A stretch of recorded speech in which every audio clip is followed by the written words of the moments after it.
Sirs, our theories have a bearing on his identity. How so? Well, let us assume, as common sense dictates, that the prisoner's story is false. But if he did not come from another planet, then surely he sprang from our own. Yes, sprang! As an animal psychologist, I have found no physiological defect to explain why humans are mutant. Objection! Sustained! Their speech organs are adequate. The flaw lies not in anatomy, but in the brain. Objection! Sustained! Sustain all objections, but face the truth. Prequel. Sequel. Reboot. Which one will it be?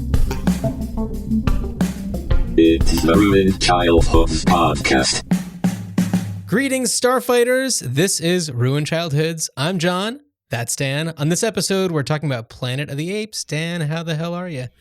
I'm doing swell, John. How are you? I'm doing all right. I've watched so many Planet of the Apes things. Yes. I read the book. I have done my homework, but I don't feel like my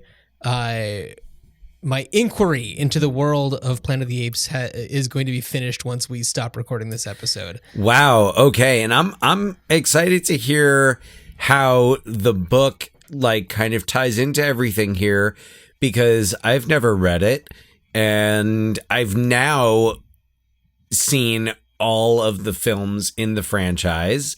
Amazing. The only ones that I have not seen recently are Rise of the Planet of the Apes and the one that comes after that.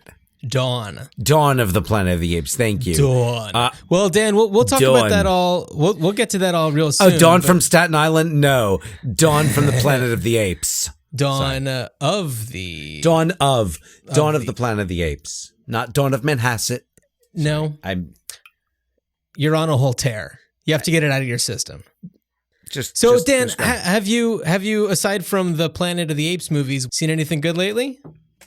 Oh man, no, I don't think I have watched anything other than I've been devoted to we gave ourselves a lot of homework. Other than Barry, other than the one television series. Oh, and I did watch the first episode of The Diplomat on Netflix, which I enjoyed because I'm a Kerry Which Russell one is fan. The Diplomat? That's the Kerry Russell. Yeah, Kerry Russell and Rufus Sewell.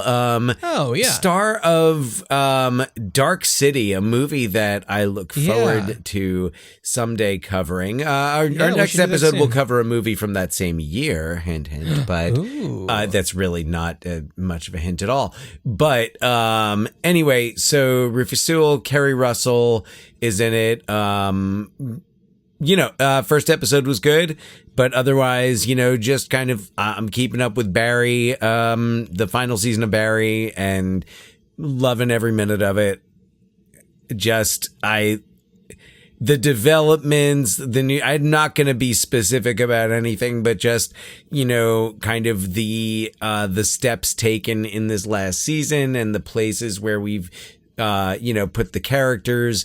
It is such engaging television, and kudos to everyone involved. But man, Bill Hader, it just, even SNL, you were like, yeah, this is one of those SNL cast members who is going to be around and who's going to be a star, and he's fantastic. I mean, just in addition to what he's done already, and Barry is such a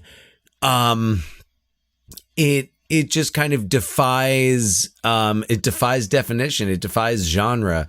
So I'm really into it, really excited to see where the last few episodes take us. Yeah, I've been watching it too. It's exciting. I wasn't sure where things were going this final season of the show, but now it's like, okay, here we go. As we are recording this, it's, which is Saturday, the 27th of May. So tomorrow evening, there will be a new one that will probably reveal a whole lot more. Henry Winkler doing always amazing work. It's so funny because I look at his performance, I'm like, is this career best? And then you think back and I'm like, you're asking this question about the Fonz. And it's kind of like, but like talk about Henry Winkler's, I would say career third act, maybe, which I include Arrested Development in with Barry, in that just actor for not even certain roles, because like Barry Zuckerkorn is not much like Gene Cousineau. Right. There's a Venn diagram with some slight crossover. I'd say there's a naivete to both of those characters, like a little bit of a cluelessness to them, very self-unaware. But also very like, self-preservation, I think, is a big. And I'd also include his performance in the show Children's Hospital.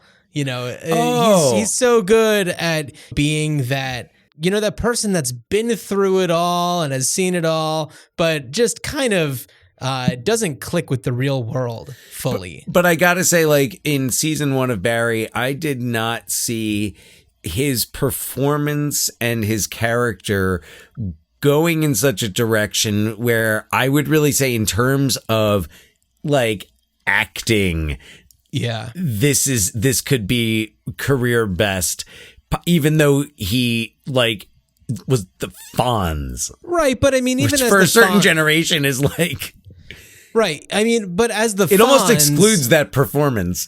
Sure. Okay, but talking about Arthur Fonzarelli, I'd say that, yes, he defined a character and was the heart of a character that was very beloved, but I wouldn't say that his acting as the Fonz was necessarily groundbreaking acting. No. It's just what he gave to it, made it better than what it should have been probably on paper. And I mean, what a convincing role for any actor to be a Jewish person playing Italian. Seriously. Yeah. Seriously. Convincingly, to the point where nobody was questioning. Like, that was one where Jewish like, as this Arthur Fonzarelli guy. I don't know about you, but as a Jewish kid, finding out that the fucking Fonz was Jewish, and this was long before Adam Sandler's Hanukkah song. I mean, that's how I found out. Yeah, well, yes. I'm a bit older, so I found out like some other way, because of course, like when there's a cool Jew, like they are brought to your attention. Like if I think every boy, at least of my generation, and probably before and after, like Jewish kids, like baseball, Sandy Koufax. Yeah, I would say that for a time, Henry Winkler was probably television's Sandy Koufax. I would say so. Although, also like in this one, I think I found out from the Hanukkah song, but like William Shatner. Yeah. Okay. Well, the Fonz of space. Yeah, this is a future Fonz. This is Speaking of the future. Speaking of the future. Sure. Planet of the Apes. Yes. The William Shatner, actual space traveler. So there's that. Yeah. I wonder if Shatner was considered at all for the role of Taylor in Planet of the Apes. I do not know. We'll talk more, put a pin in that one. Cause I just wanted to tell you quickly, about a movie that I saw recently. Oh, please. This is a podcast where we talk about, cult and classic movies and things that maybe fall in between, or for us are very special perhaps, and perhaps are also special for other people. And, we like to kind of do that little thought experiment of how could we bring it back as something else, nowadays.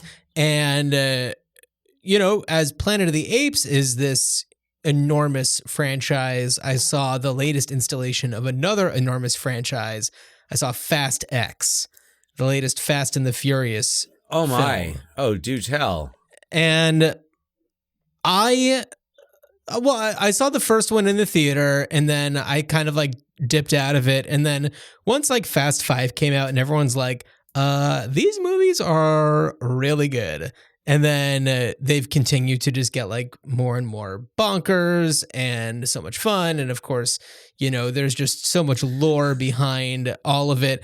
And the people who have joined the cast just because they love the franchise and want to be part of it. Charlize Theron, Helen Mirren.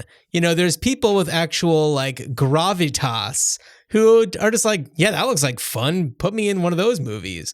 And I you know, Fast 7 is a really fun movie. You know, Fate of the Furious is a blast. I forget what the 9th one was. Fast 9? I don't know.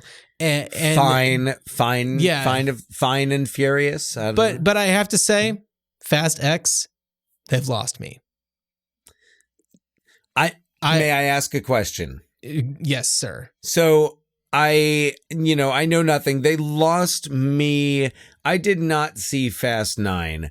I was basically, anyway. So my question is where they've lost you, because I'm trying to think of where else they could possibly go. And maybe it has nothing to do with the, I will say ludicrousy. Ludicrous is in the movies of it. It has more to do with some of the decisions made. Okay. So I think I can still ask my question. Okay. And also there is precedent for this. Okay. Do they go into space? They did that in the 9th one. Did they? Yeah. No shit. Oh, I didn't see it. Okay, so they did it one installment before Friday the 13th did it. Okay. Because I was like, Jason X is the one that's in space. Not that I've ever seen it, but I've kind of always had a curiosity about it because I've heard it's basically Alien with Jason. Okay. And I'm not a Friday the 13th fan, but I'm like, okay, I'm interested. Long story short. Yeah. So there's a wonderful moment where like they have to destroy a satellite so that a, data transfer can't, finish. And the way that they do it is they essentially duct tape a bunch of rockets to a Pontiac Fiero. Yes! And send Ludacris and Tyrese into space. And wait, Vin Diesel doesn't get to go to space? No. I'm fine Vin Diesel with it has being things to do on solid ground. I'm totally cool with it being Ludacris and Tyrese, but I just wasn't it must have been hilarious. Well, they're the Rosencrantz and Guildenstern of the Fast franchise. Oh, wow. Damn. They're such a dynamic duo of comic relief. Fast 9 also has this really incredible through line in it that Tyrese does where he is pointing out like, how we've been in all these like crazy situations and none of us have ever gotten like a scratch on us. Like, are we invincible? Are we immortal? Like, what is going on? Like, I just had 20 people shooting at me and somehow they all died and I am without even like a bruise. Something's up. And it's a really funny through line, but it's kind of like, Ludacris just kind of like laughs it off with the Ramses played by Natalie Emmanuel, and they're just like make fun of him for it. But I'm just like, he's got a great point. I love the self-own. Where I loved the self-own was in Lost. I thought Lost had some great self-owns. I don't remember what they did in that way. In Lost, it was like a lot of it was like, why is it always you six who go and do everything? Right? Like the episode where Dr. Arst, and they constantly comment on it. And Sawyer's how you remember this stuff. And Sawyer's like, because I thought it was hilarious that they were doing it, and like Sawyer's like, and why is Arst with us? And it was just, I they would do that every now and again. And so I do appreciate the cell phone. No, it's great. But this one, first of all, I went into it not knowing that it was going to be a two-parter. So when it ends and nothing is resolved, it's just like kind of like a wink to the camera kind of a thing. I'm just like, oh, that sucks. Because if they were going to do that, I wish they would have been like, yeah, Fast X Volume 1 or something like that. Because, at least you're then prepared for, I don't know, an unsatisfying ending maybe. Well, the new Mission Impossible is doing that. It's Mission Impossible fill in blank part 1. Oh, it's a part 1. Okay. Yeah. See, and like the last Harry Potter movie, and when they do that, it's like, okay, at least there's going to be a second part of this story. But also, Jason Momoa is the villain, and I did not care for him. No, he's doing a whole like Nicolas Cage and Face Off kind of a thing, where he's like the silly, charismatic, evil villain guy. I've seen nothing of his performance except for like maybe a like screenshot or something, and that is, as you were saying it, my mind was going there like at the same time.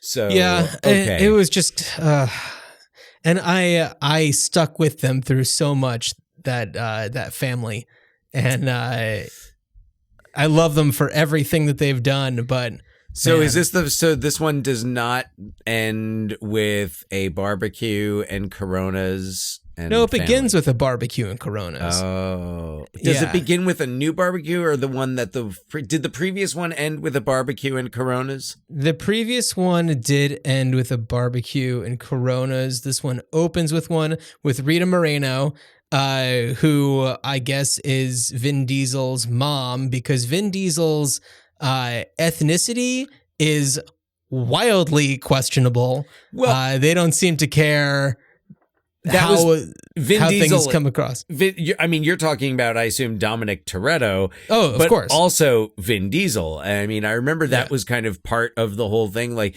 the appeal of Vin Diesel when Vin Diesel, in the late 90s, burst onto the scene. It was, it was kind of, man, he's all right. So he can play anything.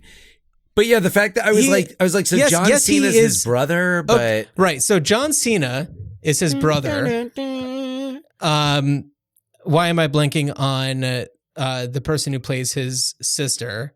Jordana Brewster. They kind of, and then when they go in Fast 9, when they kind of go into the past, he's more of some sort of Hispanic. What? Yes. Do you mean there's a flashback, or do they drive so fast around the Earth in the opposite direction of its rotation? Okay, because I was like, wait a second, do they do the Superman thing where they go back in time? It's not a Superman thing, no. Yeah. It would be great if Fast X ended with like, to be continued, dun, dun, dun, dun, dun, dun, dun, dun, and it's like, Dominic Toretto in the Old West, and he's got the horses pulling the Pontiac, and no. Mary Steenburgen is there. Actually, I wouldn't be surprised if she showed up. Not in the least. Would not be shocked. That Mary Steenburgen? Hey, look, as far as I'm concerned, the Virgin Mary can do no wrong. And they're all driving their cars really fast, and you just see like a souped up fucking DeLorean come in. It's Christopher Lloyd and Mary Steenburgen. I don't care what Mary Steenburgen we're getting in there. I just want some Mary Steenburgen in there. Oh, yeah. But we are not here to talk about the Fast and the Furious franchise, Dan. We have a lot of ground to cover for the Planet of the Apes. Several planets, actually. So, a little bit of background. The book was written in 1963 by Pierre Boulle, who also had written the book The Bridge Over River Kwai, which was I guess kind of like a fictionalized but also kind of semi-autobiographical story, about his time. He was like a French spy in World War II. Like, he was the real deal. And, went on to write a lot of really incredible and notable books. And I was thinking a lot about Planet of the Apes and how this, 220 page, it was a really quick read. Like, this little sci-fi rag just kind of created this whole phenomenon. Planet of the Apes, when it came out in 1968, it was huge. It spawned like 4 sequels, a television series, an animated television series. As we know, there's been, of course, there's board games, there's comic books, there's the 2001 remake. There were going to be so many other ones in the works in the 90s. There's the prequel series that started in 2011, and it's all just because of this short novel from 1963 written by this French dude, Pierre Boulle. Yeah. Shout out Pierre Boulle. Yeah, man. You did it. You did it. You really created something amazing. And the script was adapted by Michael Wilson and Rod Serling. Rod Serling, who had written, I think, like 20 drafts, and then Michael Wilson kind of came in and, got it to the point where the studio was cool with it. Michael Wilson was the one who adapted Bridge Over the River Kwai, but was not given credit because he was blacklisted at the time. Oh, okay. And so when that won Best Adapted Screenplay at the Academy Awards, it actually went to Pierre Boulle because he was the credited writer for the screenplay because Michael Wilson could not be credited. So that was remedied retroactively in the years following. But yeah, so Michael Wilson, who every time I hear his name, I think Michael Winslow, and it's not the same guy. Pew, pew. It's my Michael Winslow impression. So, I mean, this, of course, reeks so heavily of Rod Serling. It's such a Twilight Zone kind of a thing. Some of the dialogue, especially Taylor's dialogue. Oh my God! Well, the dialogue, of course, the twist ending, which I would say that it would be spoiling it, but if it hasn't been spoiled to you by now, I'd be so shocked if you're listening to this episode. And yeah, directed by Franklin Schaffner, Charlton Heston as Taylor, which, you were talking about William Shatner before, and there's so much similarity between the two of them, and in their kind of space captain personas. Well, yes, the way they speak. And he doesn't go like the full on Shatner, but I love and am baffled by his demeanor, especially when they first land. And oh my God. All right. Well, you know what? I'm going to read a synopsis. Oh, yes. Okay. Sorry. I forgot we have the first line of this, you're going to be like, yeah, that's what I was just about to talk about. Love it. Disillusioned by the current state of society on planet Earth, George Taylor travels into space with a small crew, understanding that they will travel the equivalent of around 2,000 Earth years. After landing on a distant planet, they soon discover that the primary inhabitants are intelligent apes, and humans are regarded as pests, worthy of study. After Taylor is captured by the apes, he is routinely studied, but since his throat sustained injuries during a human hunt, he is unable to speak, much like the other human inhabitants of the planet. But once he does, everything changes, and he gets the attention of a scientist named Zira and her archaeologist fiance, Cornelius. Hell-bent on proving to top scientist Dr. Zaius that there are new implications for the origin of their ape society, Zira, Cornelius, and Taylor risk their lives to prove that civilized humans pre-existed apes. However, Dr. Zaius is committed to the narrative that apes are and have always been the supreme species. So yeah, as you were saying, the soliloquy that we hear Taylor give at the beginning, his captain's log. Yeah. He's like, as I record this, and who knows if anyone will even hear it, and blah, blah, blah, blah, blah. Yeah. Because he knows that he's like already outlived anybody who he's ever known, because they've traveled already so many Earth years. So actually, yeah, the part that I was really thinking about was after they land and like the two other guys he lands with, I mean, first of all, are not nearly as disillusioned as him, but also like you have to assume they also understood what was happening. And meanwhile, it's like he's he's like throwing it in their faces, like everyone you ever know is dead. Anyone you ever loved. Well, so Landon, who's played by Robert Gunnar, is also like, he gets there and he's in like a deep depression. He's like all sorts of messed up, and he doesn't understand really what's going on. I'm just like, how are they not prepared for what actually happened in terms of the time passage on Earth compared to what it feels like for them? I mean, I guess they're the first to do it. But I mean, you have to imagine there's still some type of training, and so like, look, when you get there and you realize that everyone is like, maybe everyone is dead, but like, yeah, be prepared for that. Yeah, and so the whole idea was that they were going to go to a new planet and like, create a new civilization because they brought along a woman who did not survive the journey. Right. And, it feels weird that they would have only brought one woman to do that, but here we are. But I feel like the reveal of her was like very Twilight Zone, even like her appearance. Yeah. Yeah. Well, because you see that they're in these like sleep chambers, and then when it's revealed that hers has a crack in it and she has like, decomposed and aged.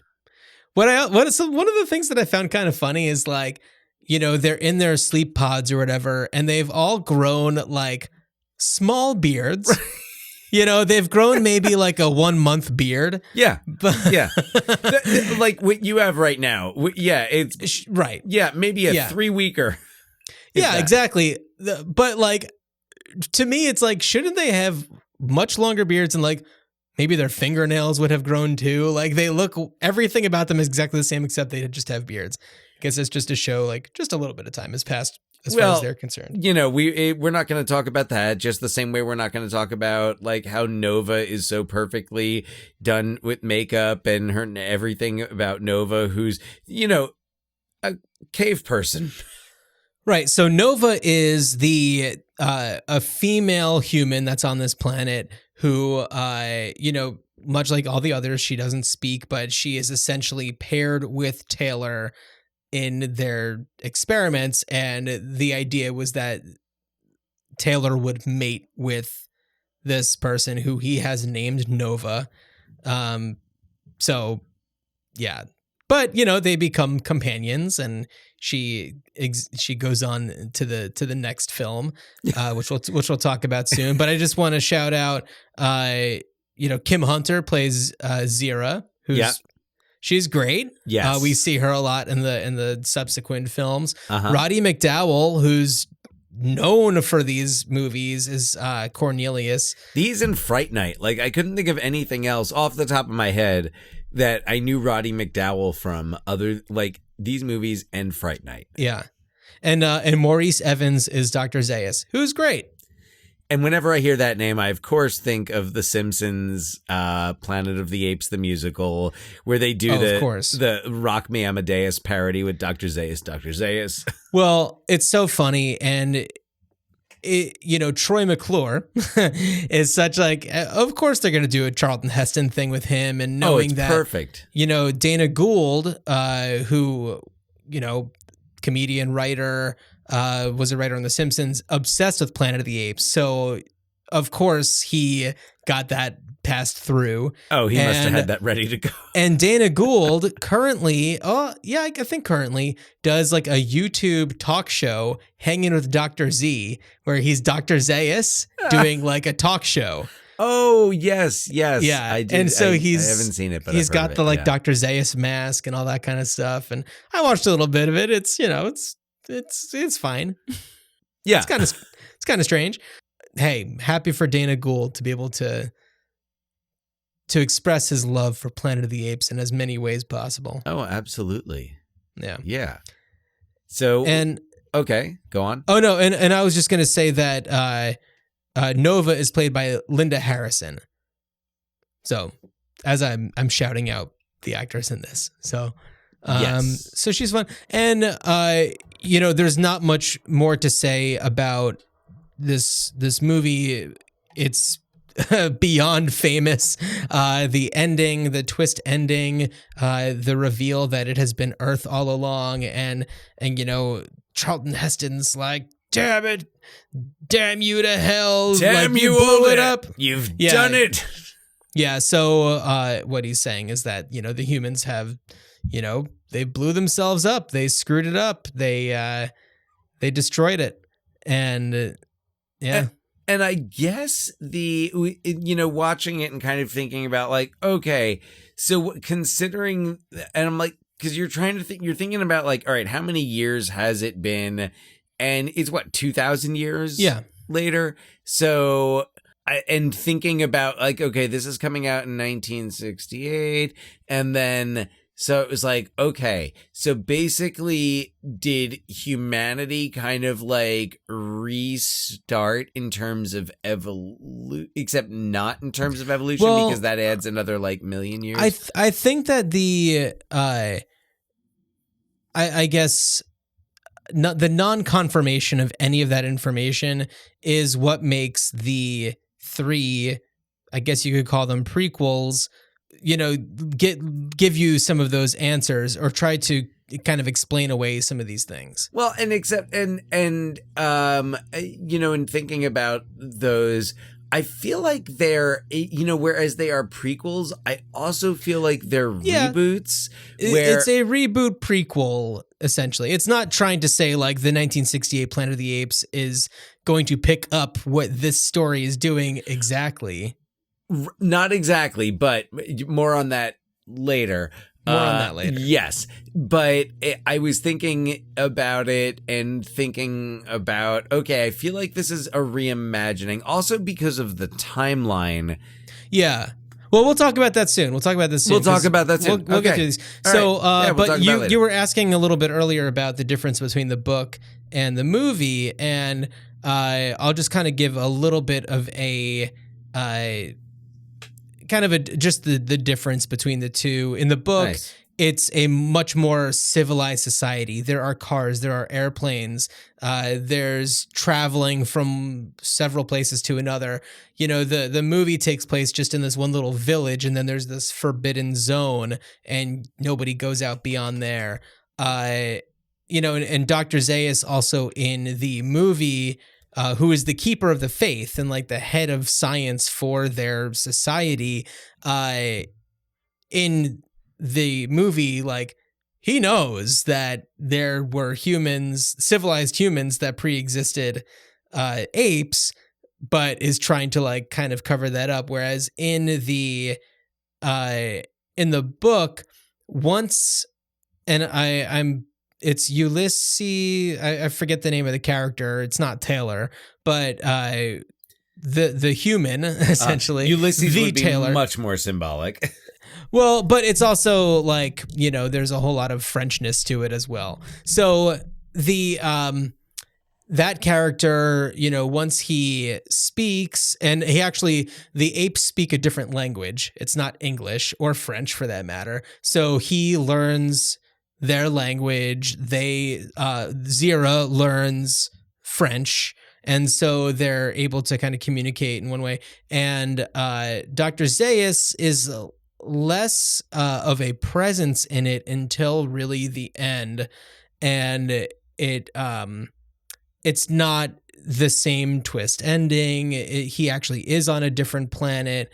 And the rest of the films, I believe, try to kind of incorporate some of the aspects of the book. The 2001 remake, Right. a reboot.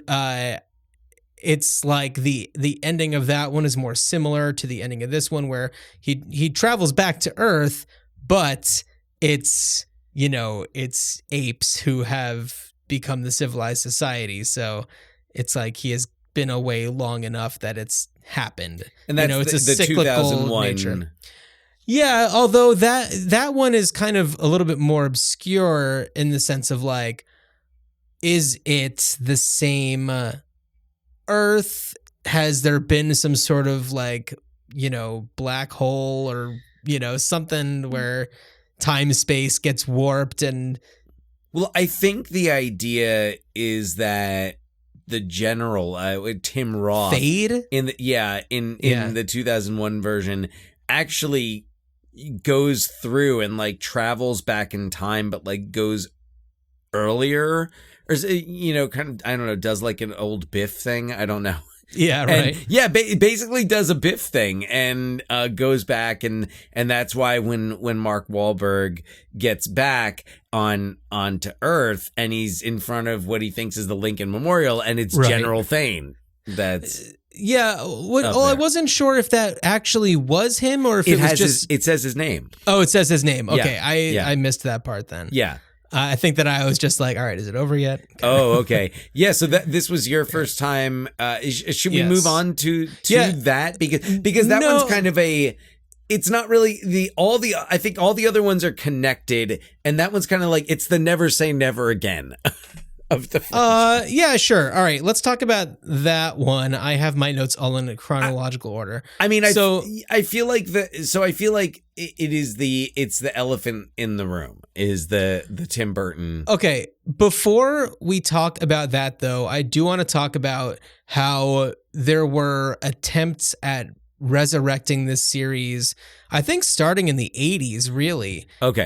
And then Dan, do you know much about kind of how this all went down? No, I don't. I know you've been. I'll give a Cliff's Notes version. I did not do my homework other than watching movies. I'll give a Cliff's Notes version. So essentially, let's start in 1992. Peter Jackson was approached to kind of write a treatment for a Planet of the Apes reboot. And to quote him, so he and his wife, his writing partner, his production partner, Fran Walsh. So about her, he says, like, Fran and I had devised a storyline that continued the Apes saga from where it left off in the 5th movie.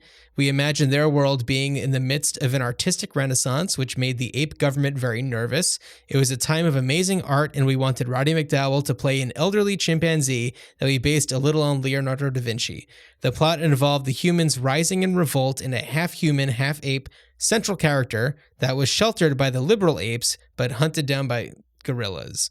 So that was a treatment that he had submitted to Fox. Then there were talks about Oliver Stone coming in as a writer in 1993. His preference, though, was for a story based on apes from an ancient civilization with biblical connections.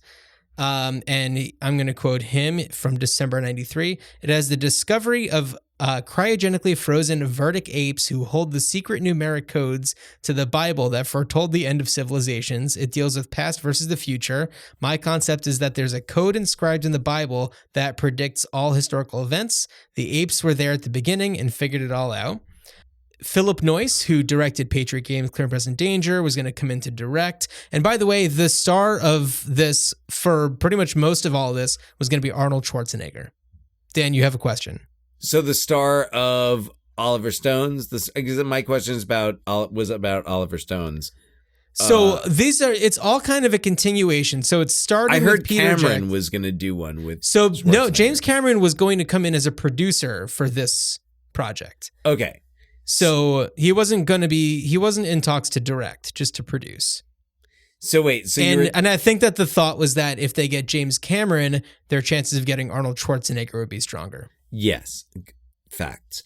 So the Oliver Stone one, sorry, to go back to where I'm trying to think of I'm trying to regain the thought that I had.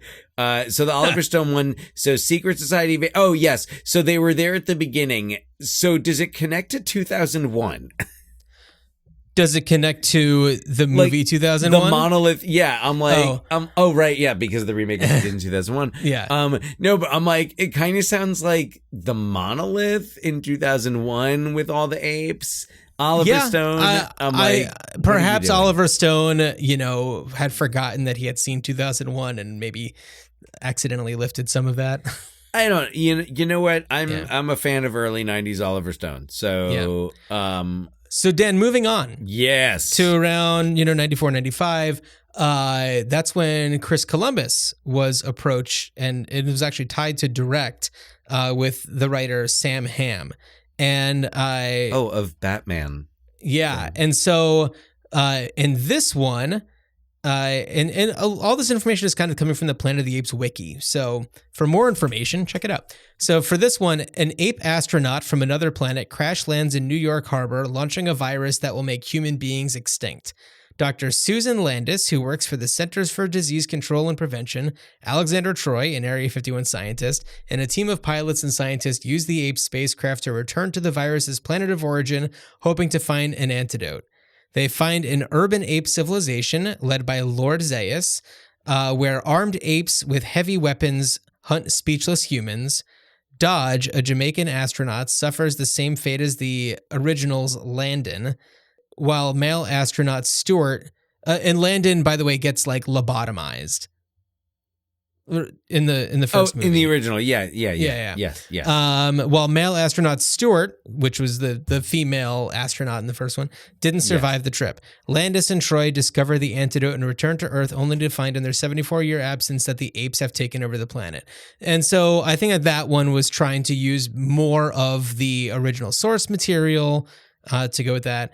And Dan, if you haven't seen them already, I would recommend that you look up videos of Stan Winston's makeup and like prosthetics that were created for this. They look amazing. Yeah. I mean, and we'll get to the 2001, the Tim Burton Planet of the Apes in a moment. But the look of it all, I think, was good. I think that the apes looked good, less cartoonish than the original Planet of the Apes. Right. They made a lot of sense. But are you looking it up right now? Well, I was looking at Stan Winston. Stan Winston, yeah. So he and his son did these like screen tests with them, and they look so good. And I feel like they kind of dialed in the way that the mouths move a lot better. One of the problems that I had with the original series, and Roddy McDowall especially, I feel like the mouth movement never really worked. Roddy McDowall seemed to, I don't know if he was having a problem during all 5 movies. Well, I think he was in 4 of them maybe, but he was like clicking his mouth or something like that. I don't know. I can't imagine that would have been comfortable. And dude did it for like 4 movies. Well, but I'm sure the paychecks were pretty comfortable, but like, well, I don't know. By the time they got to the 5th movie, I have a feeling that I know that the budgets were like, each movie went down significantly. So yeah, perhaps most of it went to Roddy McDowall though, because he's the star. Well, you got to keep him coming back, right? I guess so. But yeah, he's not, although doesn't he also do the voice of his son? Yeah. So we'll get to that. Okay. We'll get to that. Yes. All right. So 2001, the Tim Burton one comes out. This is another situation where, and this is very standard, especially in the most recent ones, where the studio is just like, hey, this movie's coming out on this date.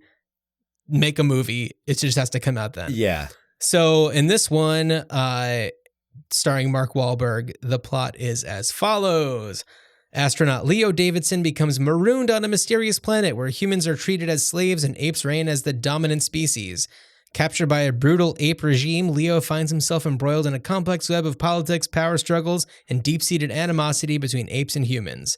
As Leo forms alliances with sympathetic humans and a compassionate chimp named Ari, they embark on a perilous journey to challenge the oppressive ape leadership and uncover the truth behind the planet's enigmatic history.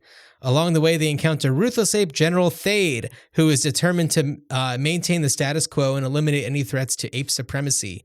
Leo and his newfound allies lead a rebellion against their simian overlords, striving to overturn the oppressive social order and reclaim their victory. So we got Wahlberg as Leo, Tim Roth as Thade, Ari is played by Helena Bonham Carter. We have Michael Clark Duncan as Colonel Attar, the like guerrilla, war dude. Chris Christopherson is one of the humans. Oh yeah. We have Paul Giamatti as like a slave trader, orangutan. Who, I mean, so obviously Paul. It's like. Yeah. So wonderfully. And that was like, I feel like Paul Giamatti's, prime was in those years. That was when it was like, we got to get Paul Giamatti in this for Yeah. so many wonderful things. I'm a big Paul Giamatti fan. So. Oh, me too. Absolutely. Yeah. Yeah. He was, he's a name. And for a comic relief type of thing, he's got that like the voice that is Right. very different. It's very distinct, especially compared to a lot of the other actors in this. Yeah. Yeah. I mean, Helena Bonham Carter, you know. Yeah. And I feel like the actors did the best that they could with what they were given. It just didn't work. Didn't work. The Charlton Heston cameo. Right. He's Thade's. Is he Thade's father? Yeah. Yeah. Yeah. I did enjoy that. I also enjoyed Glenn. Well, I mean, fuck Charlton Heston, but Yeah. like it was. I think I enjoyed it. I definitely enjoyed it at the time when it came out, and I think I kind of appreciated that. But Glenn Shattuck's Otho from Beetlejuice. Yeah. Tim Burton mainstay. Yeah. Yeah. So great to see him showing up as one of the. I think he's really just in that like dinner scene. Yeah. Yeah. But also Glenn Shattuck in a dinner scene, always a lot of fun. Yeah. Mark Wahlberg in this is very. You know what I kept thinking of when I was watching it was the Andy Samberg SNL sketch. Mark Wahlberg talks to animals. How do you not?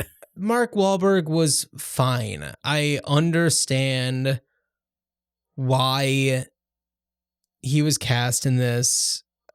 It's an action movie. He's an action guy. Yeah. No, I get it. It was the whole. Yeah. He plays bewildered quite well. He does play bewildered and determined. Yes. Yes. It's funny because I actually was watching it and I felt like from the time that John Cena broke into the scene as a wrestler, and he was doing like this kind of like rapper gimmick, I felt he was going for the Mark Wahlberg vibe. And when I watched this, I was like, I feel like this is the Mark Wahlberg that John Cena was trying to be. Oh, I know nothing about his wrestling career. I know him only as an actor. Oh, no. Yeah. And he's fun. Seen him wrestle several times. Yeah. No. Love him in Trainwreck. He is a surprisingly enjoyable actor. Yeah. He's in the most recent 2 Fast and the Furious movies. He's good in them. Yeah. Oh, I'm sure he is. Yeah. Yeah. Believable as Vin Diesel's brother? Not at all. No. But anyway, believable isn't necessarily something you're looking for with those movies. So reference back the rockets tied to the Pontiac or duct tape. Sorry. Anyway, so 2001 Planet of the Apes. Yeah, I feel like overall, like it's not, I don't think it's terrible. I don't think it's like an abomination. It's just a miss. It was a fun, like, it was a fun watch. I always like Tim Roth. I love what, Tim Roth being a snarling villain is fun. So yeah, 2001 Planet of the Apes. And then, the ending definitely, what I like about the ending is it sets it up for a sequel that has much more the tone of one of the sequels to the original. And on that note, yes. Shall we talk Beneath the Planet of the Apes? Yep. That was the 1970, Beneath the Planet of the Apes. After Taylor goes missing, another space traveler named Brent arrives on the Planet of the Apes. Brent experiences a similar situation to Taylor's and finds himself meeting Zira, Cornelius, and Taylor's main squeeze, Nova. Brent eventually discovers the ruins of New York City's subway system and encounters a group of seemingly hyper-intelligent humans who have telepathic powers due to being descendants of survivors of a nuclear holocaust.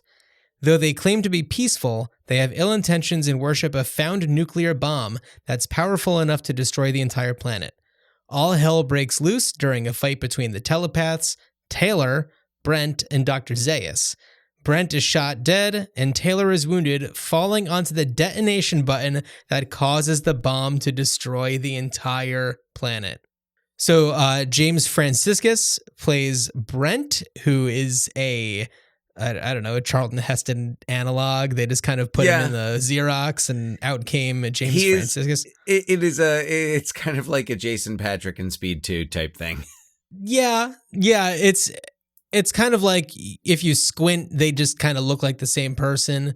And, he's trying to fulfill the same type of thing.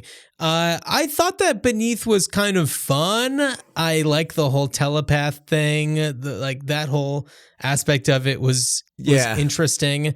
And man, what a bleak ending. It just kind of ends and the world blows up, and then it just like text on screen that's just like, yep, that's it. They blew it all up. Again, yeah. But they really did it all this time. Yeah. It really interesting, and I definitely, like you said, it has an entertainment value to it. Yeah. In fact, I felt that way. I would say for the most part about the sequels. In fact, the idea of going to the movies and spending a day, watching a couple of movies, I'm like, that sounds lovely and wonderful and nostalgic. But I've never been the type of person who's like, oh, they're showing all of these movies. So and then they're showing the new one that night. So you sit there all day and you watch the whole series. And I know that they did that with Planet of the Apes. And I was thinking about it as I'm watching the sequels. I was like, man, you know what? I wouldn't mind that. I wouldn't mind going to a movie theater and watching these just back to back. And because it's really interesting to see it's kind of fun to see how they tied together. And I don't know, I'm probably saying that now, and then if it ever happened, I'd probably during the second one be like, all right, I think I'm good. Yeah, I don't know. I think that in a movie theater, maybe not, but if there were a screening situation in more of a place where you don't have to necessarily be sitting down facing in one direction the entire time. Yeah. If it was kind of a get up and do as you wish kind of a situation, that might make more sense for a movie like Beneath the Planet of the Apes. Yeah, I don't know. It's silly. It's also very Twilight Zone-y, I feel, even though Rod Serling didn't write this one. But it definitely kind of clings on to some of those same kind of the vibes, just the imagery of those telepaths. I feel like, this feels like a Twilight Zone episode. Yes. Yeah, very much so.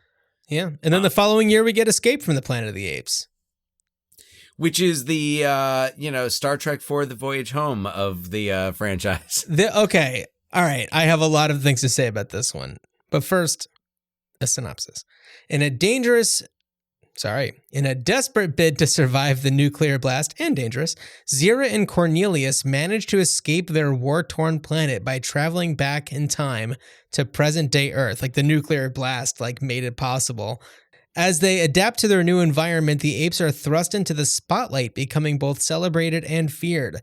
As society grapples with their existence, their presence sets in motion a chain of events that challenges human-ape relations, raising profound questions about prejudice, ethics, and the fragile balance between species. With the birth of their child and the help from a circus owner, the intelligent ape species stands a chance to survive after the deaths of Zira and Cornelius. So in this one, we have Ricardo Montalban as Armando, the circus owner, who shows up in the next one as well. And Sal Mineo from Rebel Without a Cause as Dr. Milo. There's also the president is involved, and there's all these government forces. The whole thing about Zira becoming LA's new it girl are so silly. It's so hilarious. I mean, okay, Dan, this is not to make a chimp joke or anything, but I felt like I was watching an episode of The Monkees. It was silly and cartoonish, and then they were giving her what they call it, grape juice plus, wine. Oh yeah, and, the juice plus, juice plus or whatever, and they would conk her out, and it was just and that's what got her to loosen up and tell them truths and things like that. And the point of it really is that for them to have this baby, which of course the government is like, wait, these hyper intelligent advanced apes are reproducing? That's not good. And so Ricardo Montalban helps them, kind of do a little ape swap. Yeah. Yeah. Man, what did you think of it? What did you think of this one? Much like you, I thought it was a lot of fun. I thought it was a creative way to go because, like, it's not that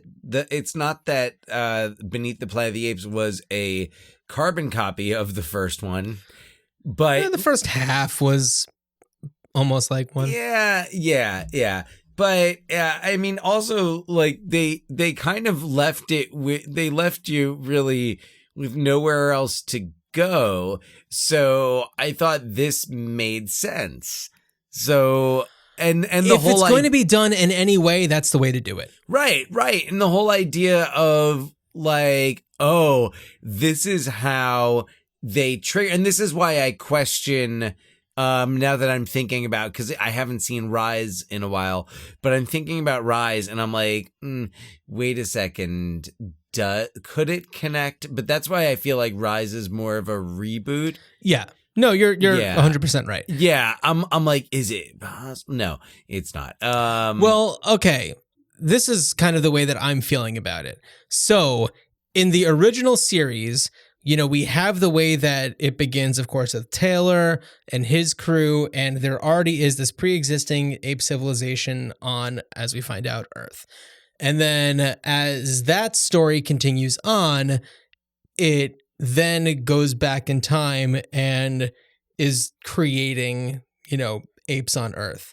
And I feel like it's them going back in time is kind of creating a separate dimension, an alternate timeline, right? Whereas, like, then the Rise, Dawn, War, etc., could still be the beginning of this, ape civilization. Well, because when does it? Oh, so they go to 1973. They travel to 1973. Yeah. So, and then in that, alternate parallel universe, the events of Rise of the Planet of the Apes wouldn't happen because there already would have been an ape uprising, right, in that particular dimension. I don't know if we had to, write that dissertation. 1972, 1 year later, that Fox must have just been like, keep them coming. Conquest of the Planet of the Apes. The tables turn as the apes rise from slaves to rebels, embarking on a primal revolution. Caesar, the clever chimp descended from Zira and Cornelius, leads his simian comrades in battle for freedom, swinging society towards an ape-apocalyptic future with absolute determination. Sorry, I got a little cheeky with this one. They challenge the status quo and herald a new era where mankind is no longer the king of the urban jungle. I loved this one. Yeah, so this one takes place, in 1990? Is this one takes place in 1991? Yeah. Okay. Yeah. So the spawn of Zira and Cornelius, Caesar, played by Roddy McDowell, has, grown up, and he has been in hiding as being an intelligent ape this entire time, thanks to Armando, played by Ricardo Montalban, Khan, if you will. And the first ape born in a circus. Wearing fine Corinthian leather. Yes. Unpenetrable. Unbreakable. He's so good. I love Ricardo Montalban. Yes. And so, so Caesar finally comes out of hiding. He becomes part of this kind of enslaved ape society, but kind of brings all of the apes together in very much as a commentary on civil rights and the uprising of apes in that way, going against kind of the government. And this one has a really fascinating ending. They're in this standoff with these these cops that it, you see it and it's just like, you've seen this before on the news time and time again. This time it's, it's apes who are trying to rally for their rights and overcome tyranny. And unfortunately, it's come at a cost. There's been some damage done. And this one's definitely the most overtly like issue based. Yeah. And I dug it. There's the one character in it who's kind of like the human who's on their side, whatever, who even sees Caesar going like a little too far. And Caesar's just like, making the comparison where it's just like, are we the oppressed not in our rights to challenge our oppressors and get revenge on our oppressors? And, we were slaves and we should have the right to fight against, those who kept us in captivity. And, and this guy who's black is just like, my ancestors were slaves and my grandfather was a slave. And, I should know what this is like more than like any other human. We have this similar feeling, and this I feel is taking things. This is not the right direction to take, and Caesar's just like, go fuck yourself. This is what we're doing. Yeah. More poetically than that, right? It's No, but it's right. I agree with you. It's maybe I'm like this one or I get them all confused. Battle? This one or Battle, I guess, would be my favorite of the sequels. Well, let's talk about Battle. This is 1973, 1 year after Conquest. Oh, wait, sorry. No, I don't think I saw I think Battle is the only one that I didn't see because I think it's the only one that was not streaming. Gotcha. Okay, so Battle for the Planet of the Apes, Dan, 1973. Yes. The stakes are higher than ever as humans and apes clash in an epic showdown. Caesar, the charismatic ape leader, must navigate a treacherous path to maintain peace and prevent a catastrophic war. With the fate of two species hanging in the balance, alliances will be tested, loyalty shattered, and the ultimate battle for survival unfolds. It's a fight to determine who will inherit the earth.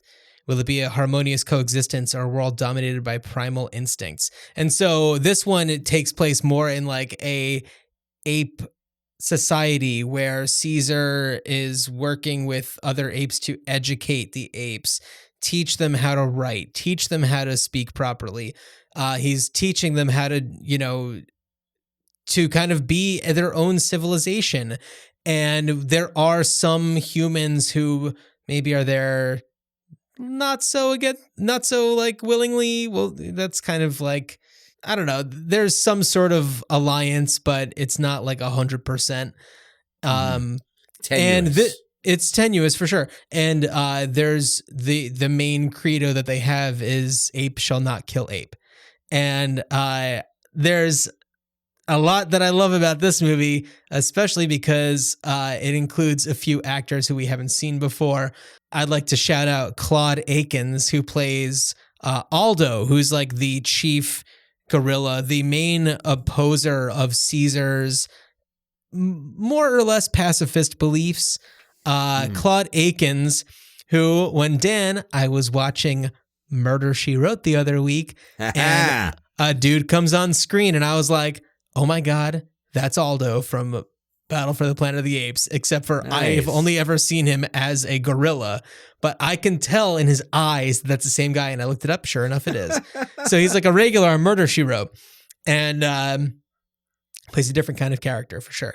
We have musical virtuoso Paul Williams as Virgil, one of the other apes.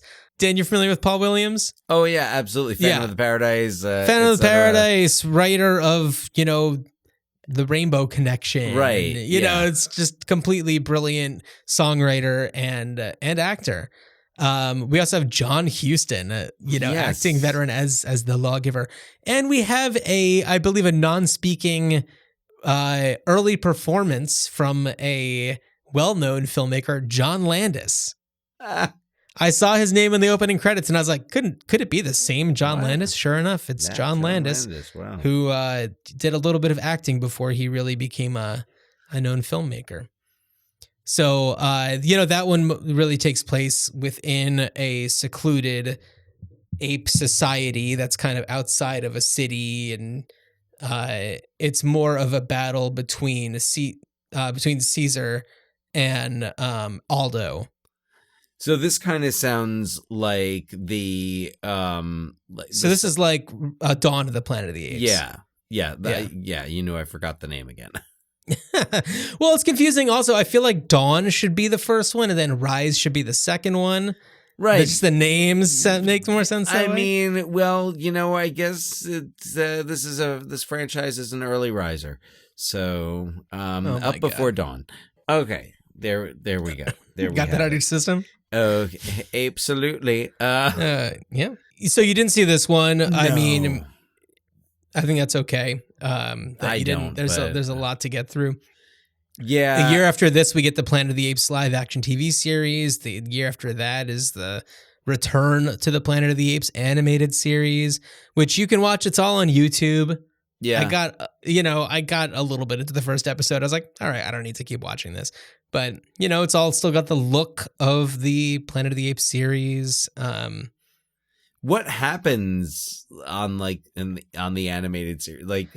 On the animated series Return to the Planet of the Apes, a small group of humans, including astronauts Bill Hudson and Jeff Allen, form alliances with chimpanzee Zira and her brave son Cornelius.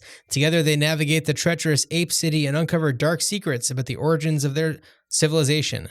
With stunning animation and a gripping narrative, the series explores themes of survival, scientific advancement, and the fragile balance between humans and apes. So is it kind of like a reboot? Because Zira and her son Cornelius, or are they just further down the line? I think it's really just doing its own thing. It's really just fuck it, kids will watch it. Yeah, they'll make toys. The live action series, which I think I watched a little bit of the second episode. It's on YouTube. The series follows astronauts Alan Verdon, Pete Burke, and their evolved chimpanzee companion Galen as they traverse a desolate landscape, encountering both friend and foe. As the trio searches for a way to return home, they confront the prejudices and power struggles within the ape society and befriend a group of humans fighting for freedom. Each episode delves into social commentary, exploring themes of oppression, discrimination, and the inherent qualities that define humanity. With this intriguing mix of adventure, political intrigue, and the philosophical undertones, the Planet of the Apes TV series captivates audiences with its unique blend of sci-fi storytelling and allegorical depth. My voice is going to be gone after this episode. Oh, you're gonna be like one of the humans. Oh my God! Yes. There we go. Here we have it. All right, the simian flu. This is how it happens. People podcast too much and lose their voices. Yes. Okay, so does that bring us to Rise? 2011, Rise of the Planet of the Apes, directed by Rupert Wyatt, written by Rick Jaffa and Amanda Silver. They are a married, creative team. The idea came about before it was actually a Planet of the Apes movie. Rick Jaffa kind of approached Amanda Silver with the idea of what if, a laboratory chimpanzee, there was a mutation and something happened, and then it just kind of turned into this Planet of the Apes reboot prequel series. They wrote it and got to the third act and they were like, are we writing a Planet of the Apes prequel? No, what? I think it happened more quickly than that. Oh, okay. It's as they were developing it, they're just actually this could probably be that. And do I synopsize? Please. On a mission to create a drug designed to eradicate Alzheimer's, scientist Will Rodman is employed by pharma giant Gensys. After one of his lab chimps gives birth, Will takes the baby home, not knowing that the drug he designed altered the baby chimp's DNA and gave it abilities to outperform other chimps. But when this ape, named Caesar, harms a human, he is sent to a facility that houses other apes who get loaned out for scientific purposes. Upset to learn how apes are actually treated, Caesar breaks them all out of the facility, dosing them with the same drug used to make Caesar more advanced, which he cleverly stole from the lab. Caesar and his team of advanced apes escape to the Redwoods, where they can be left in peace to begin their own lives away from humans. Meanwhile, the next-gen version of Will's Alzheimer's drug gets prematurely tested and ends up getting into the bloodstream of a colleague who suffers severely and eventually dies. So this one, the scientist Will is played by James Franco. His father is John Lithgow. Yes. Brian Cox is the guy who runs this evil, slimy chimp facility. Yeah. Where Tom Felton is an employee there who sucks. And of course, Andy Serkis is Caesar. Oh, and don't forget Frida Pinto. Frida Pinto is Will's girlfriend, who is a doctor treating John Lithgow's Alzheimer's. Yeah. And yeah, I remember seeing this one in the theater. This was back when I was doing reviews, and saw a screening of it, and was, it's like when you hear like, okay, they're rebooting Planet of the Apes. Okay, this is like a Planet of the Apes prequel. Okay, let's see. And man, it's good. I don't want to say blown away by it, because that might be a little exaggerating a little bit, but I was like, wow, like that was, you get into it when Caesar is sure. Yes. Oh, no, so he's not verbal until he says no to Tom Felton, and it's amazing. It's so impactful. Moment. Yeah. Yeah. The chemistry between Caesar and not just, James Franco, but also the other apes are, it's so amazing. Well, I mean, Andy Serkis is just so amazing at giving these motion capture performances. Amazing actor in and out of mocap. Regardless, yeah. But throughout that whole trilogy, because I was just watching War, I finished watching it earlier today, not for the first time, but the performances and the relationships, like Maurice, the other ape that he befriends in that like facility, the Brian Cox facility there. It's so touching, and the moments, but they're so like, these movies are really, I think, well written, and I think there's just a lot of intention and thought that goes into them and making them, real stories and giving the characters real development, and treating them as characters, and not gimmicks, and the special effects are just, you lose yourself in it. Oh, you totally do. The effects are so good, and I think, I don't know if we talk about each of the prequel trilogy movies, just kind of talk about the whole thing. Well, let's just kind of slam through them. So the next two, Dawn and War, are directed by Matt Reeves, who a lot of people now would know as the director of The Batman. But, certainly was a well-known director before that time. Cloverfield, was that him? He was one of those directors that came out of, was it like Cal Arts or something like that? It was a J.J. or Abrams USC. guy. Yeah, they all kind of came up together, kind of he did Cloverfield. No slouch at all. Let Me In was the other one of his that I was like, I'm in. I dig what he does. Yeah. All right, so this is 2014, Dawn of the Planet of the Apes. Several years later, the virus that took the life of the one scientist has infected most of the human world, taking their lives.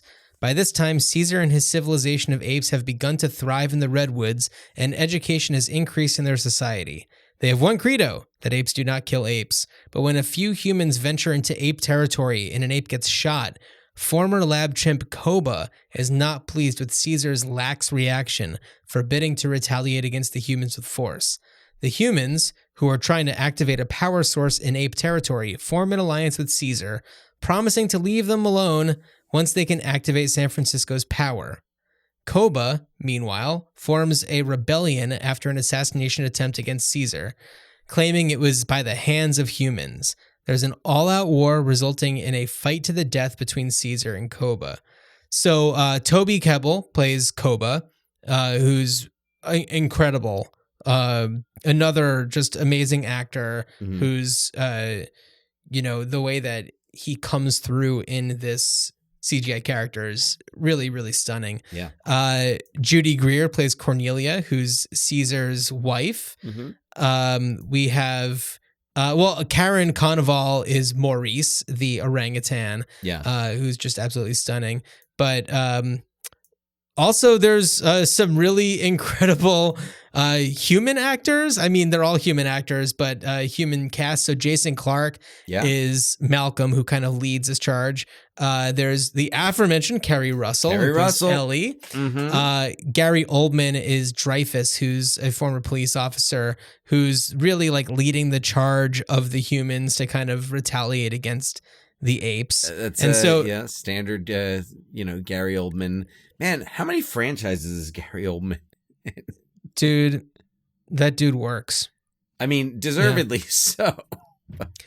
Yeah, and so the whole idea is that they need to get the power restored so that they can communicate with the rest of the world to see who's still out there. Because this virus and the way that they demonstrate how this virus has torn through the world.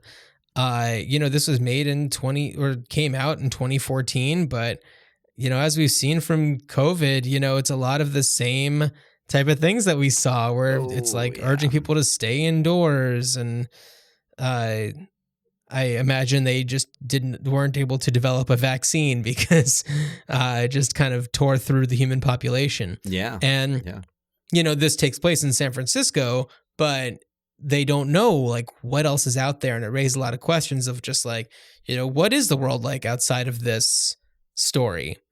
And that's what we find out in War for the Planet of the Apes. Which, man, this movie, which by the way, at the time of this recording, late May 2023, the trilogy is on, it's $10 on Apple TV. So totally worth it. So, okay, here we go. War for the Planet of the Apes. In the years following Caesar's battle with Koba, he is still haunted by the blood on his hands from the altercation, now focused on keeping his family safe from the outside world. Meanwhile, the virus caused by Will Rodman's next-gen Alzheimer's medication has begun to mutate and restrict humans' ability to speak. One person impacted is the son of a military radical who has created a militia called Alpha Omega. This colonel is hell-bent on enslaving the chimps, torturing Caesar, and eliminating all military forces who don't align with his extreme beliefs. When the colonel kills Caesar's wife and son, Caesar goes on a revenge mission with orangutan Maurice and chimps Rocket and Luna, eventually teaming up with an escaped circus ape who only knows himself as Bad Ape. These four apes are joined by a young mute girl who they rescue along the way, though Caesar is not too thrilled. But the bond between her and the other apes grows strong, and they all work together on a rescue mission at the colonel's compound. The colonel, played by Woody Harrelson, clearly a send-up of Kurtz from Apocalypse Now. They don't even. There's no avoiding that. Yeah, it even says the Apocalypse Now in the tunnel. Oh yeah. And Steve Zahn is Bad Ape, who's so good. Magnificent. Love Steve Zahn. Yes. And this movie just fucking rules, dude. It's so good. It's a story of, what happens when somebody's family is taken from them and, by some crazy radical. It's intense. Wild. Yeah. It's really, really incredible. And, it shows so much about the depth of Caesar's character. Yeah. Going from somebody who's, trying to protect his family to somebody who's trying to get revenge to somebody who gains empathy for, the person who took, tried to take it all from him. And just goes to show the incredible range of Andy Serkis, the writing of this, because Matt Reeves, I believe, also wrote it. yeah, just absolutely terrific. Oh yeah, yeah, absolutely. And Actually, I want to verify. Oh no, written by Mark Bombach and Matt Reeves. Okay. As reports have it, this will continue this series. Kingdom of the Planet of the Apes. It has just wrapped filming, and they just released some of the footage. Footage. I've only seen some like concept art from it. This is just like the other day. Oh, wow. So yeah, and I believe that this takes place in a post-Caesar ape uprising, and I don't know anything else about it, but I'm excited. Yeah, no, I mean, I'm in on this. It's interesting because now it is technically under the, Disney. It's in the Disney empire. Yeah. So, I mean, holy cow. It's so crazy to think of all of the, you think of Fox and the sci-fi. I was thinking about this the other day and just like what studios, like how Warner Brothers was, once upon a time, it was like that was the studio that made crime dramas and, gangster movies. And I was trying to think, I was like, what was Paramount like? Was Paramount like more comedies?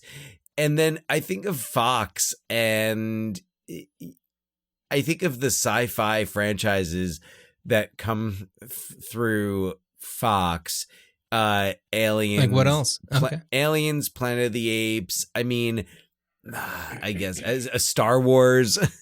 Yeah, famously. Kind of Avatar. I mean, our Avatar, I think, it was Fox when it came out, but the second was all Disney. So, but I just feel like, man, there's all these great sci-fi, maybe action franchises as well. You throw in Die Hard and you mentioned Avatar. I also want to mention that I don't know if it was all three of them, but definitely Dawn and War were released in 3D, and I remembered seeing them both in 3D and being blown away. That extra dimension is very effective in these movies. I don't think I saw them in 3D. I remember seeing them in theater in 3D, and not every movie works well in 3D. These did. Yeah. Yeah, no, I for some reason I don't remember seeing them. Did not object to the 3D movies, though. At this point, I might have been, or this might have been a wife prefers 2D. So thing. So, but anyway, we're not talking about 3D. We're talking about what else? We know that this prequel trilogy is expanding beyond a trilogy. And will be Kingdom of the Planet of the Apes, and there's speculation as to whether or not the like kind of alternate timelines will reconcile. If we'll see something that is more like a remake of the original Planet of the Apes that will eventually come from that through line. So what do you think, John? Where do you want to? I don't know. Where do you see the movies going? Where do you see what? Tell me. Well, tell me. As obviously this has covered so much territory. And if you want to count that, Simpsons parody also has seen the stage, in the best way possible. We are definitely in an era of the gritty reboot. Planet of the Apes was, right there with like the Dark Knight series as being part of this like big wave of gritty reboots. And the original Planet of the Apes, especially the first 3 movies, were campy.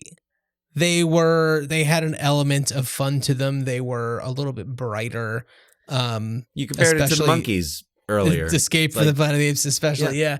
And so I think that it'd be really cool to do a series of different takes. Like, even if they all came out at the same time, different directors, different actors' takes on the original Planet of the Apes movie, embracing the camp of it, you know, kind of taking away the like, you know, societal deep messaging of it all and kind of just leaning into the silliness of it a little bit.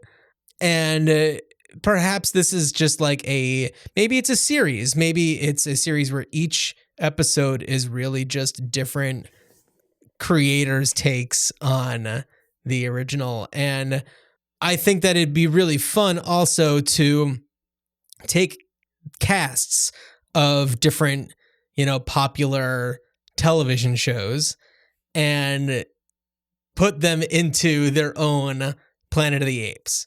So like the cast of Euphoria, you know, like having Zendaya be the tailor, and maybe Hunter Schafer is, you know, Zira, you know, like, you know, doing something fun like that. The cast of Ted Lasso. I mean, Brett Goldstein, how great would Brett Goldstein be as an ape, and like Phil Dunster as your tailor? Or you can even get entertainers from outside of more traditional acting stuff. I'd love to see Lil Nas X in a Planet of the Apes doing like a very Lil Nas X-y kind of vibe to everything. Because these are campy. These are fun movies to watch. And I think that needs to kind of be embraced a little bit. You're just nodding at me. I am nodding at you, no, because I'm processing it. I'm like, it seems like it's like an anthology series, but it's like, okay, you're going to watch Planet of the Apes each week, but you're going to watch a different take on it. So I mean, I'm like, you know what? That interests me more than a lot of other shows. Like, so I'm going to basically watch like maybe let's say a 90-minute version of Planet. You know, if you go by like, you know, like the standards of a show like Sherlock or Black Mirror, where some episodes could be like 90 minutes and they're like little mini movies anyway. And it's like, you know, yes, this week it is Werner Herzog's Planet of the Apes, which I would so be down for. Well, I mean, Wes Anderson's Planet of the Apes. Wes Anderson's, David Lynch's Planet of the Apes, you know, get Kyle MacLachlan in there. I don't know. There's so much that you can do. There's, you know, maybe it's a lot of the cast of Mad Men, you know, or Breaking Bad, you know. Well, or what if you just did episodes, but what if it was, and I this is not your idea. This is a splinter off of your idea, but imagining that you're producing television for the alternate Planet of the Apes, where if General Thade, you know, came back, and you know, you have the apes, so it's basically just like an episode of Mad Men as written, but it's apes, it's like Mad Apes. And well, it's like, what if this world that you are so familiar with from these TV shows took place in the universe of Planet of the Apes, and there are perhaps some humans and then civilized apes in that same kind of costuming from the original series. I feel like the secretaries in Mad Men would be the humans. Yeah. So I feel like that would kind of be fun. What do you think, Dan? Well, you know, I was really thinking like what. I definitely wasn't thinking along those lines.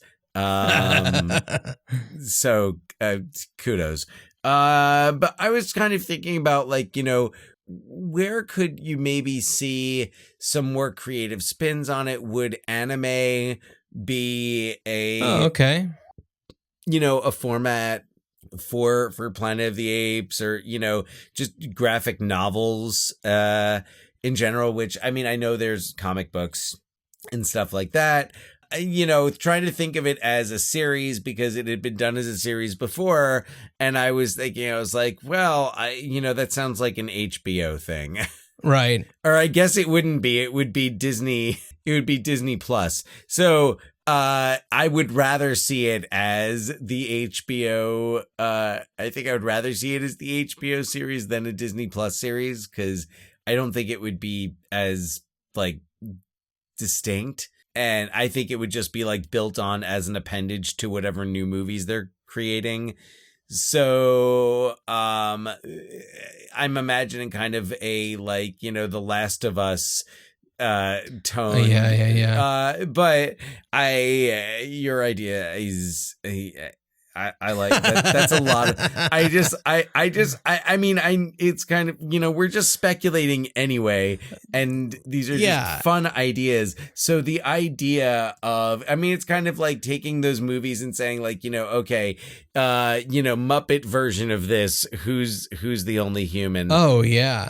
Which I think the one I want to see most is Muppet Magnolia, where we keep Julianne Moore. What about Jason Robards? Sam the Eagle. Yeah. Or Statler and Waldorf together. In one bed. Well, except you do that and then have Sam the Eagle in the Philip Baker Hall role. Yeah, I could see that a little bit more. I kind of do have it mapped out. I know you do. You've texted it to me. Oh, I've texted it to you. Yes. I think it would work quite well. I want to see Gonzo in the Tom Cruise role. And with, absolutely. That vest. Yes. Absolutely. He's a showman. I want to hear Gonzo screaming, "Respect the cock." And then Camilla just going, that's what would happen. Yes. So, but anyway, I don't think a Muppet Planet of the Apes would work because it's just you're going around too much. I don't know. But yeah, so that's kind of my idea, is just like maybe like an anime Planet of the Apes, you know, it being reimagined in some type of form. I do think at some point an actual, like either, I do think a remake, and I don't know about a straight up remake, but a more straight up remake than the 2001 version. Yeah, I also feel like there hasn't been anything that's truly captured the novel. I feel like if there was somebody who just did like a straight adaptation, like, you know, beat for beat of the novel, that'd be a lot of fun. Yeah, so I mean, not having read the novel, I would still be interested in that.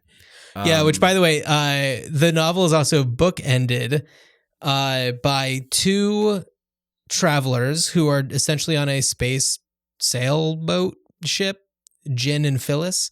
And they find a message in a bottle, and the message in the bottle is, you know, thin sheets of paper, very tiny writing, and it's the entire book, you know, from the perspective of the essentially Taylor character. And then at the end, it is revealed that Jin and Phyllis are chimps. Just saying. Just kind of adding that.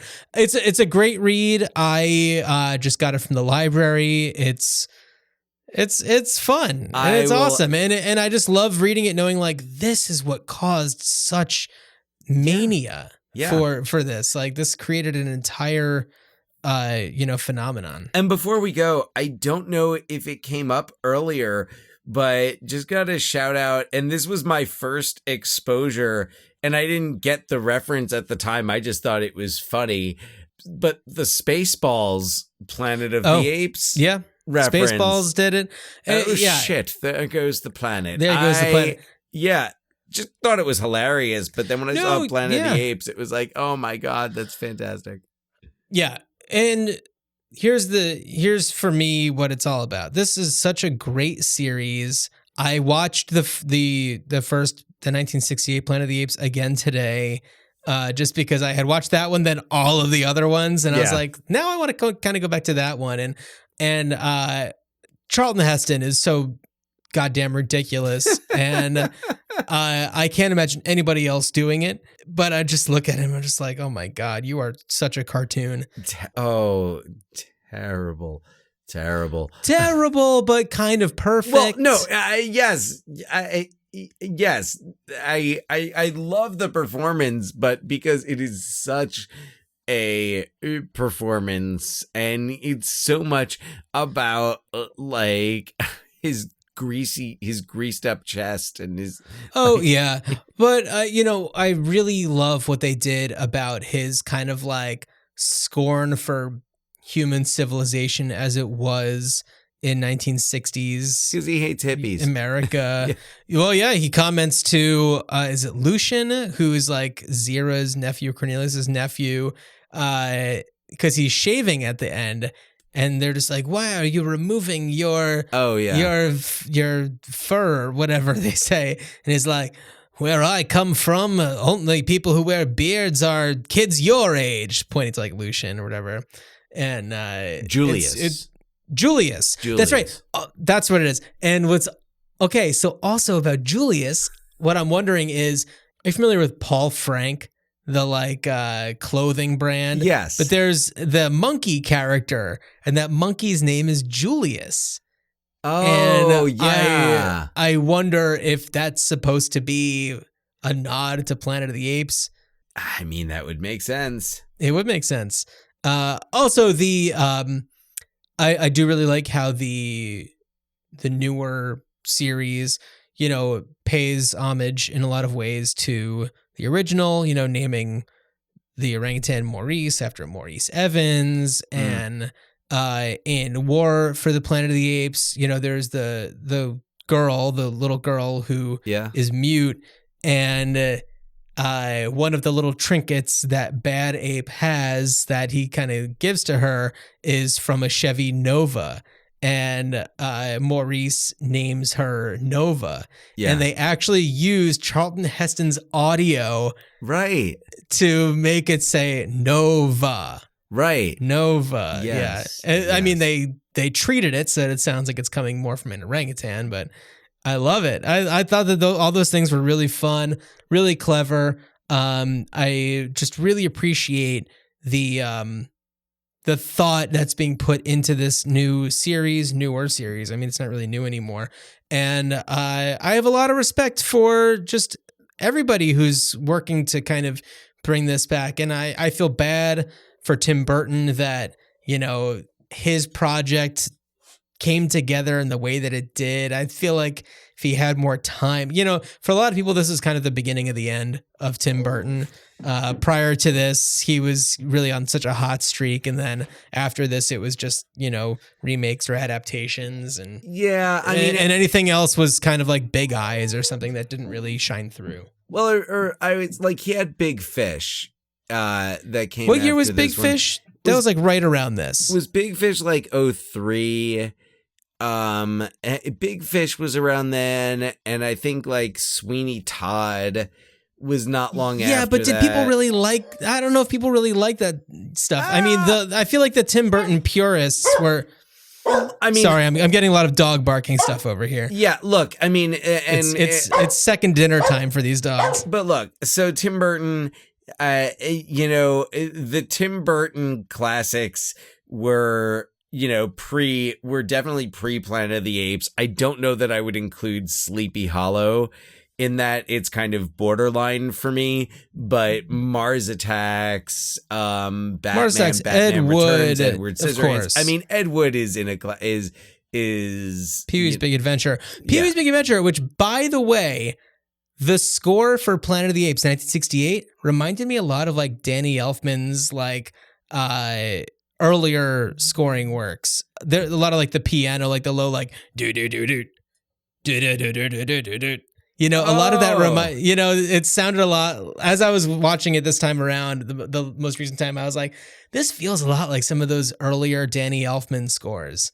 Anyway, everybody listening, thank you for putting up with us for this long time about this. I know that I have so much more that I would want to say, but this is not just about blabbing about every single detail about Planet of the Apes. But look, it's a fun series, a fun franchise. Clearly, they're not done yet, and it's going to, who knows what other forms? Because I don't know that I would have, after seeing the 2001 Planet of the Apes, I don't know that I would have predicted something like Rise of the Planet of the Apes. And I'm glad that it happened. Yeah, absolutely. Yeah. So what else I'm glad happened is that the next movie we're covering was made. Dan, do you want to tell everybody what the next one is? Yes, we're going to be talking about 1998's The Truman Show, directed by Peter Weir, starring Jim Carrey, Laura Linney, Noah Emmerich, and Ed Harris. Is such I can't wait to watch it again. And to talk about it with you on the next episode. And Dan, as my dogs are barking their heads off, and you are traveling into the future to a civilization, hopefully that is not just apes, I wish you a good journey. Good journey.